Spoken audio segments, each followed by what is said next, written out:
ও মামা আপুনি যে সেই ডিব্ৰুগড় মৰাণৰ এই ৰাজপথত যে প্লেন উৰুৱালে সেইটো কিবা আমাৰ অসমৰ উন্নয়ন হ'ল নেকি? মাৰি ঠেং ভাঙি দিম। ও মামা মই কোৱা নাই নহয়, আমাৰ এই গৌৰৱ দাইহে কৈ আছে এক কাপ চাহৰ দাম বোলে 100ৰ পৰা 150 টকা আৰু আমাৰ নিচিনা দুখীয়া মানুহবোৰে প্লেনত উঠিব পাৰিব নেকি? এইবিলাক উন্নয়ন হ'ল নেকি? সেনেকে কিবা কিবি কৈ আছে, আপুনি ভিডিঅ'টো চাই লওক আকৌ। প্লেন নামিছে, আপোনালোকে এয়াৰপৰ্টত যাওকচোন, এক কাপ চাহৰ দাম কিমান কওকচোন? 100 টকা 150 টকা। কি উন্নয়ন হ'ল? ইয়াৰ পৰা যদি দিল্লী যায় কিমান টিকেট কওকচোন?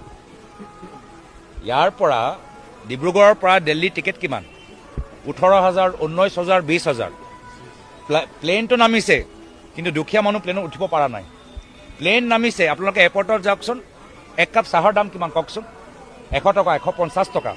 কি উন্নয়ন হ'ল? 15,000, 20,000, 25,000 টিকেট কি উন্নয়ন নেকি?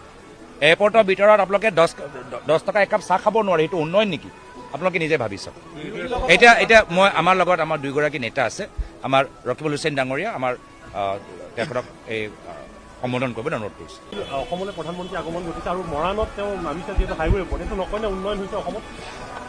আজিৰ তাৰিখত সমগ্ৰ দেশৰ ভিতৰত যি চৰ্চা যে প্ৰধানমন্ত্ৰী মোদী ডাঙৰীয়াৰ কেবিনেটত থকা এগৰাকী মন্ত্ৰী আমেৰিকাৰ যে জেফ্ৰী এপষ্টাইন, যিসকলে নাবালিক ছোৱালীৰ ওপৰত নিৰ্যাতন চলাইছে, তেখেতৰ লগত সুসম্পৰ্ক, আৰু সেইকাৰণে প্ৰধানমন্ত্ৰী মোদীৰ পৰা সকলোৱে স্পষ্টীকৰণ বিচাৰিছে যে যিগৰাকীয়ে বেটী বচাও বেটী পঢ়াও এই শ্লোগানটো দিলে, আজি তেওঁলোকৰ কেবিনেটৰ ভিতৰত এগৰাকী মন্ত্ৰীৰ সম্পৰ্ক জেফ্ৰী এপষ্টাইনৰ লগত, আৰু সেইগৰাকীয়ে মন্ত্ৰী কি কয়, সেই ইমেইলৰ ভিতৰত কয় যে মই প্ৰধানমন্ত্ৰী মোদী ডাঙৰীয়াৰ লগত মিটিং লৈ মই কিবা এটা চৰ্চা কৰিবলৈ বিচাৰোঁ।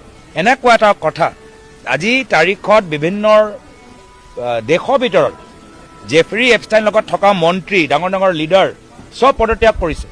মাত্ৰ ভাৰতৰ ভিতৰত আমি দেখা পাইছোঁ যে যিগৰাকী মন্ত্ৰী যাৰ সম্পৰ্ক জেফ্ৰী এপষ্টাইন এই আমেৰিকাৰ এই ক্ৰিমিনেল লগত আছে, যাৰ মৃত্যু হ'ল, তেখেতক প্ৰধানমন্ত্ৰী মোদী ডাঙৰীয়া পদত্যাগ কৰিবলৈ নিৰ্দেশ দিয়া নাই, তেখেতক ৰক্ষণাবেক্ষণ দি আছে। এই সম্পৰ্কত আজি সকলোৱে তেওঁলোকৰ পৰা জানিবলৈ বিচাৰে, সকলোৱে জানিবলৈ বিচাৰে প্ৰধানমন্ত্ৰী মোদী ডাঙৰীয়াৰ পৰা যে তেওঁ কিয়, কি কাৰণত আমেৰিকাৰ লগত এনেকুৱা এটা চুক্তি কৰিলে যাৰ ফলত আমাৰ খেতিয়কসকলৰ ক্ষতি হ'ব, যাৰ ফলত আমেৰিকাৰ খেতিয়কসকলৰ লাভ হ'ব।